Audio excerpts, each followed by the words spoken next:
because the Sphinx 12,500 years ago was gazing at dawn on the spring equinox at the constellation of Leo. But the other thing is the astronomy, the fact that the Sphinx is an equinoctial marker. You know, if you stand looking due east at Giza or anywhere in the northern hemisphere on the spring equinox, there's three key moments of the year. Four, actually. There's the winter and summer solstice, and there's the equinoxes, the spring and fall equinoxes. But on the equinoxes, it aligns perfectly due east. And that's what the Sphinx is. It's aligned perfectly to due east, and it's gazing at the horizon. And then we come to this contentious issue of who discovered the zodiacal constellations.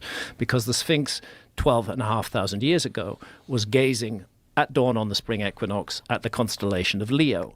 In other words, this lion monument on the ground was looking at its own celestial counterpart in the sky. Egyptologists dismiss that. They say that nobody had any idea of the constellations until the Greeks. I think they're wrong. So astronomy and geology together combine to invite us to consider the possibility that the Sphinx may be much older than 4,500 years old. Right. I mean, I know you know that.